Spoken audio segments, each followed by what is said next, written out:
Good morning, ladies and gentlemen. I hope you are having a fantastic day. If you're new to the channel, my name is Parker Nierenstein. This is Vehicle Virgins, and today we've got an awesome opportunity to look at a multitude of generations of Porsches to give you a little bit of history of the 911. Now, something a lot of people don't know, the 911 was originally created in 1963, but it was actually originally called the Porsche 901. But because Peugeot owned the copyright for 901, they had to change the name to the 911. So here with me, who owns this beautiful collection, is my friend Brian to talk us through these amazing three cars. How's it going, Brian? Good, how you doing? Thanks so much for displaying your beautiful collection for us. Glad to have you here. Yeah, so tell me a little bit about this one. So this is a 1973 911T. What I love about this car is it's in preservation class condition. It's all original paint, all original parts. This car has never been molested. It's just in perfect shape for what it is. It is a 911T, so it's got a 2.4 liter engine in it. And this actually is a late model 1973, so it has the electronic injection system, which they brought into the very end of the model year. And modern Porsches beyond that also have the EIS. So this car actually performs very well, and you get a lot more horsepower out of it because of the electronic injection system. Let's check out the interior, shall we? Sure. Wow, I love these seats. Yeah, so these are the original sport seat with the corduroy inserts that Porsche offered on the car as an option. This car was optioned with the sport seats. And a nice little extra touch that I love are the Cocoa mats. It's definitely period correct, and a lot of Porsche enthusiasts really do love the Cocoa mat. So it's got factory air conditioning, and this car is, surprisingly enough, a really good everyday driver. You can be comfortable in it, you can go out all day, and it drives great for what it is. Love it. So this, unlike modern Porsches where they've got infinite different model designations, they had the T, which was the base model, then they had the E, and then they had the S. So no GTSs, no turbos, no GT2 RSs. What's the name of this color? It's absolutely stunning. So this was a rare color. It's called beige gray, and it's a two-phase paint, which Porsche did back in that period of time. But this color has a lot of different kind of lights and texture to it. So when you're outside, it takes on a different personality than what you see inside. But that's one of the things I do love. There are a lot of cool, unique colors with the 911s, especially the earlier ones. And this one, to me, really sings to me, and I love it. I love it. So next to it, we've got the 993 generation turbo, the last air-cooled 911, which for many enthusiasts, they deem that the last real Porsche because they switched to water-cooled after that. This is a stunning example. That is absolutely correct. I mean, a lot of the Porsche purists out there feel that this is the last original Porsche model. This is the 993 1996 turbo. They made the turbo for 2 years, 1996 and 1997. They offered a Turbo S at the very end of 1997. This car was originally factory option with the Aero kit. So if you look at the whale's tail on the back here, this is unique to the Aero kit package. Yeah, I was gonna say it looks like the Turbo S wing instead of the Turbo wing. So for the Turbo S, they use this wing, they use the SIF on the front air intake. Obviously the difference on the Turbo S is you will see an air intake over the rear fender flare as well. So from a visual standpoint, it does look a lot like a Turbo S, but it is just a turbo. This is in Polar Silver, which has a little bit of a blue cast to it. I love the Polar Silver. There was also a GT Silver. This one is something that I love because my first 911 back in 2000 was a Polar Silver 1996 turbo. I couldn't afford a new one at the time, so I bought a used one with 70,000 miles on it, which is a lot of miles on a modern sports car. I kept that car and drove it for about 20,000 miles, and I was worried about it getting up closer to 100,000 miles, so I sold it, and I always regretted selling it.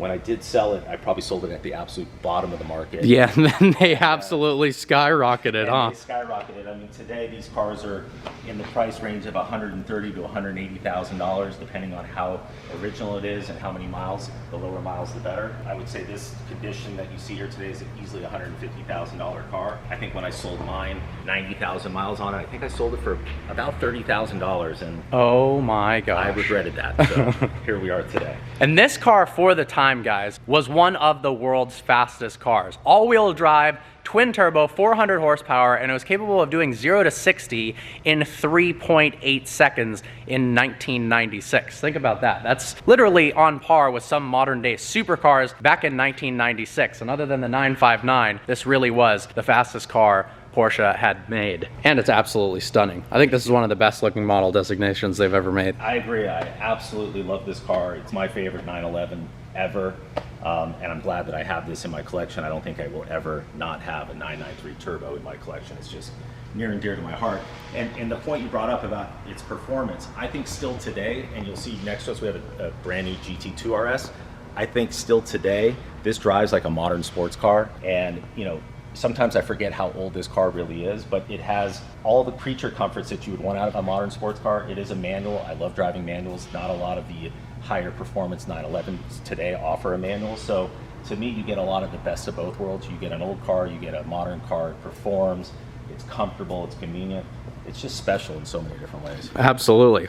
Check out the interior. I have to say, having driven a 993 turbo in the past, it's got one of the best shifter feels of any manual car. Porsche is the king of having nice actuation and feel for their manual transmissions. But wow, you've kept this interior spotless. Thank you. It looks like a brand new car. Yep. All right, and then to the latest and greatest from Porsche, the GT2 RS, the car that held the Nürburgring record for some time, 6 minutes and 47 seconds, 700 horsepower, twin turbocharged. This is a Y-Sock package car, right? So we've got the magnesium wheels, carbon fiber on the hood and the rear wing. Obviously, an incredibly fast car. This car is insanely fast, and it's really to the point where it's almost too much car to be driven on the street. I do drive around the streets of Los Angeles, and a lot of times when I'm in the car, I wonder why I'm driving a car this powerful around the city. It seems like a waste sometimes, but it is insane. It is awesome. You have to be on your toes at all times when you're driving this car, because it is rear-wheel drive, 700 horsepower. You put your foot on the gas, and you don't know what you're doing, you will lose control of this car real quick. So you were mentioning something. Now they've come out with the 992 generation of Porsche. Of course, we've seen countless videos of the new Turbo and Turbo S doing crazy 0 to 60 times. But you were mentioning that potentially this could be the last GT2 RS of all time? Yes, so you know, a lot of purists on the inside of Porsche are saying that have signaled that this might be the last version of a GT2 RS ever made, and the reason why is because Porsche is now moving to electrify all of their cars, and you'll see on the new 992, there's actually on the undercarriage there is room for a battery pack, and you know, Porsche has always saved the GT2 nomenclature for the very end of a model run, and it's usually they're squeezing out every last piece of performance they can as they've learned how to max out that chassis and that platform as they go through the model year or the years of that model run. So there are a lot of people inside of Porsche that think this could be the last car, and that's why I'm going to hold on to it. I think it's something that's going to be a collector. I think that's a smart decision. All right, so if you had to take one out right now, what would you pick and why? Well, you know what? Luckily, I get to make that decision a lot. So, you know, they're all very different, and I think today, I think we should take out the 993, the 96 Turbo. Absolutely. I think it's, you'll see why it's so special. Let's do it. All right.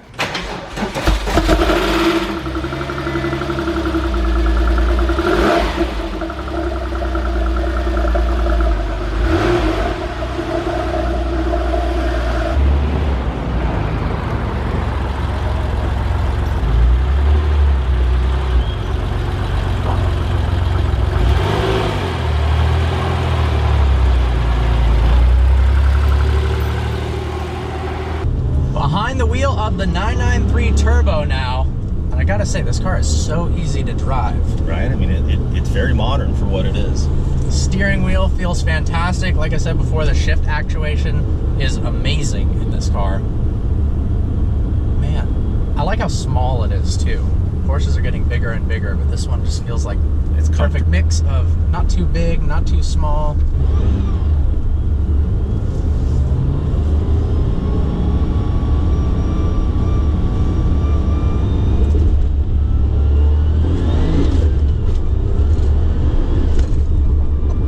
That turbo kick, don't you?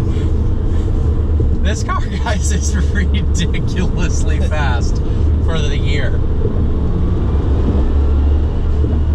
Oh man, it's hard to believe it's 24 years old, this car, huh? Yeah, that is unbelievable. So is Porsche your favorite brand? It is. Seems like it. It is by far. I mean, it's easy to get hooked once you start to understand the culture and especially the history of a 911. Absolutely. If you're a car guy, it's just hard not to appreciate what Porsche continues to do, but really where they came from is what I love. I don't love LA traffic. Not really. The ride quality of this car is phenomenal as well. The suspension is nice and smooth. I do have to say the GT2 RS is a little bit stiff on normal everyday roads. It is. It's incredible on the track, but just driving it around town is aggressive. Even getting in and out of the seats is kind of a chore. Yeah, these seats are super, super comfortable. Go right here. Perfect. So what's maintenance like on a car like this? You know what? It's not as bad as you would think. I mean, the one thing, these cars can have a tendency to eat up some oil, so I definitely, check the oil every 2 or 3 months just to make sure that I'm not requiring any more. But sure. Other than that, I do an annual tune-up on the car, and check the brakes and fluids. But this car is very reliable, very solid. One thing you have to remember, it is air-cooled, so if you're driving in hot temperature and stop-and-go traffic, you do have to keep an eye on the car overheating. That is, I think, why Porsche eventually gave in and went to a water-cooled car, because just the demands that people wanted to have on the car and started driving it as an everyday car instead of just a sport purpose-built car. That's why they moved into the water-cooled. So other than that, the car is pretty bulletproof. Yeah, I love the dash layout. As you were saying, super analog. Yeah. It's just simple. It's a driver-focused car. Analog is, I mean, that's the one thing I think of when I think of this car. I love the way that the sound of the doors opening and closing. Every button is right here within your reach. Nothing is really digitized except for, the radio, I think at the time was cutting edge, so you could actually get some information on the radio station. But other than that, there's a 6-disc changer in the front trunk. It's got a cassette player. This car is everything I want out of a Porsche. Yeah, I mean, you loved it so much you bought a second one. That speaks volumes. Yeah. What do you think is on the next horizon for you in terms of Porsches? Well, the new Turbo S is getting phenomenal reviews. I have one on order. I'll probably take it when it comes in January.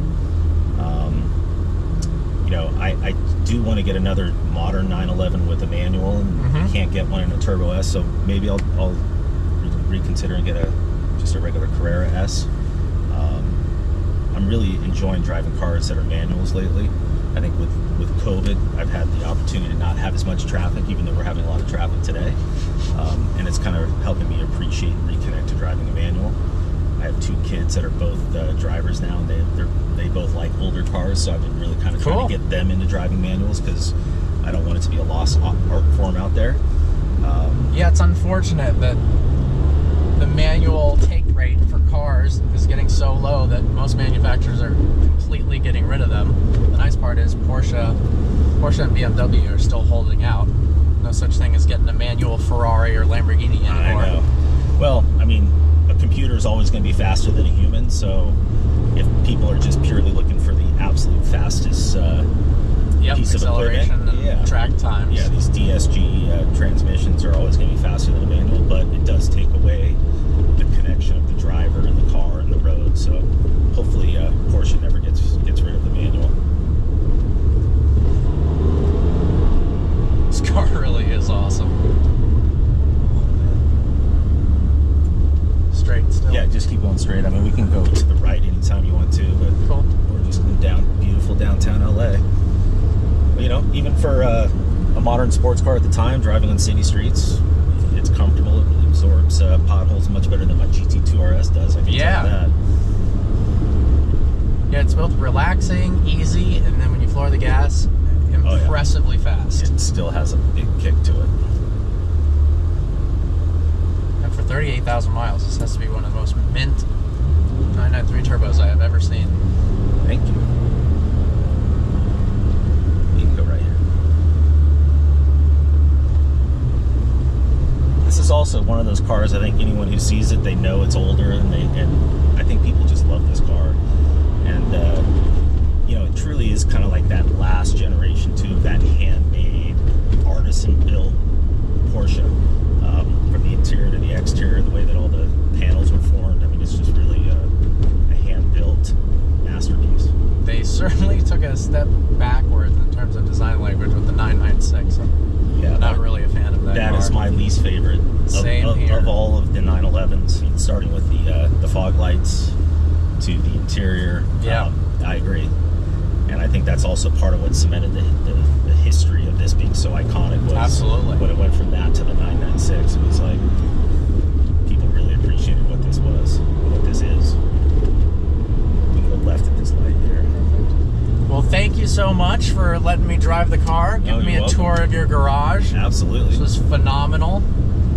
Let's see.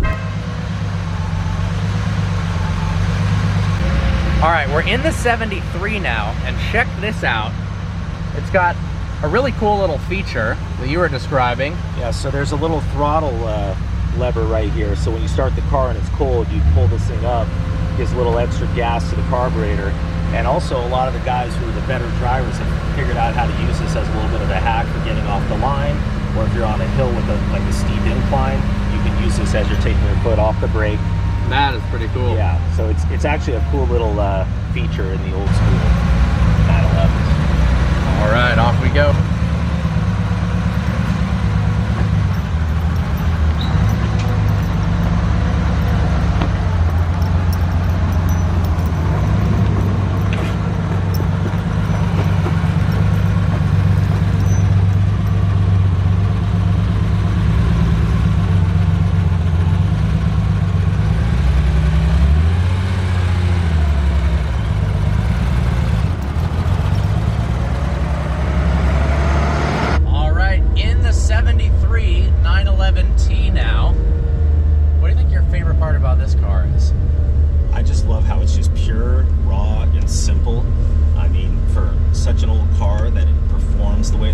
It has the power, the handling.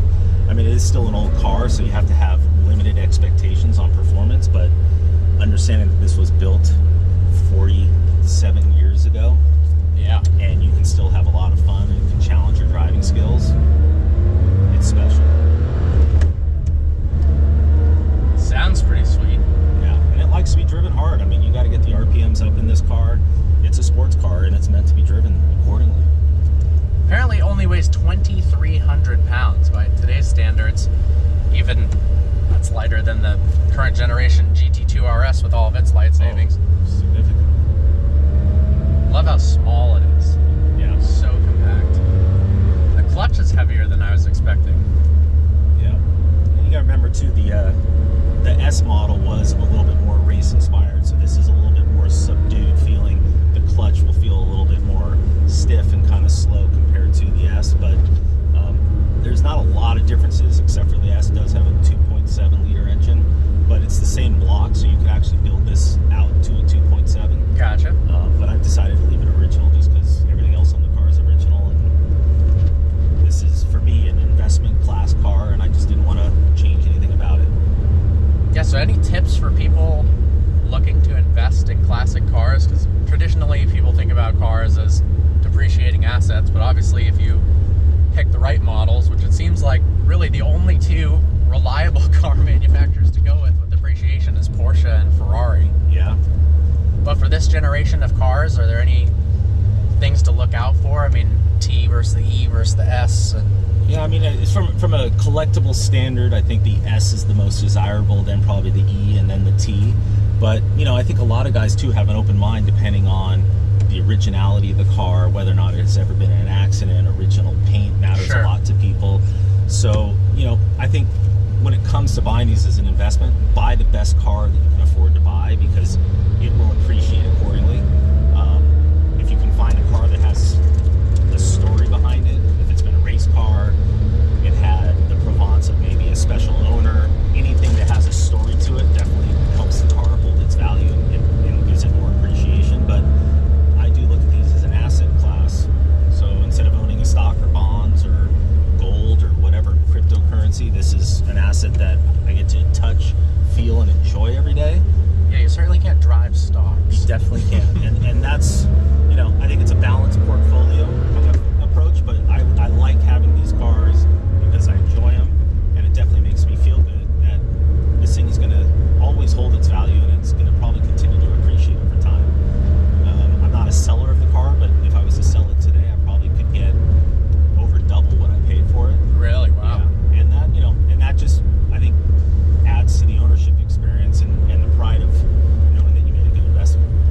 But it drives pretty damn good, doesn't it? I mean, Yeah.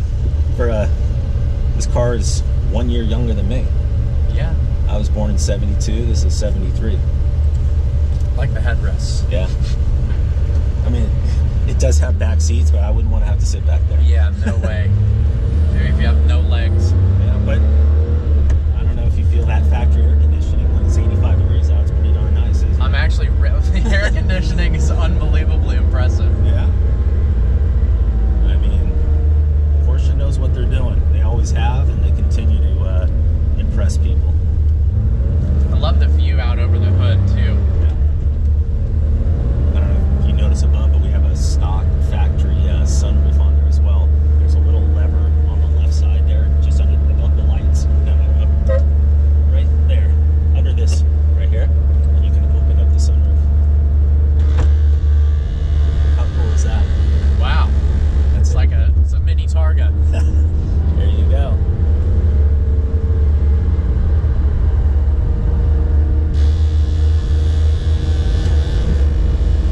A lot of guys out there who make these like a race car, they'll usually delete the sunroof, so that'll be one of the first things that they do, just also for structural rigidity in a crash. But I love the sunroof. Yeah, no, I like it. So did you restore this car at all, or did you buy it in this flawless condition? I bought it pretty, I mean, the exterior was exactly as you see it. There was a crack on the dash, so I replaced the dash. I kept all the original parts that I did replace just to have, but this is the original stereo system, original air conditioning, new floor mats. But for the most part, everything is stock and original. Maintenance on the car is very easy. Outside of checking the oil and the gas, thing pretty bulletproof. I mean, you don't have to worry about having a trickle charger on it, because there's nothing drawing power off of it. Yep. As long as you drive the car once every month or two, you can always count on it just firing up right away and going out and enjoying it. That's awesome. Well, thank you so much for giving me a tour of your garage, letting me drive the 993. My pleasure. Thanks for coming. Yeah, you certainly know your stuff about Porsches. It's always good to connect with fellow car enthusiasts and hear a little bit of history. Thank you. And I'm still learning. I mean, that's why I love talking to the older guys and going to the Cars and Coffees and just reading up on the cars. I mean, that's one of the other great things about the culture of being a 911 fan, is just there's so much to it. There's so much more to learn every day. And this is just part of the pursuit of being an owner of a 911, and hopefully I'm going to have a lot more of them coming into the garage over the years. Absolutely. Well, guys, I hope you enjoyed this video. Like always, please browse the channel and subscribe. Thanks again to Brian. Look forward to seeing you next video.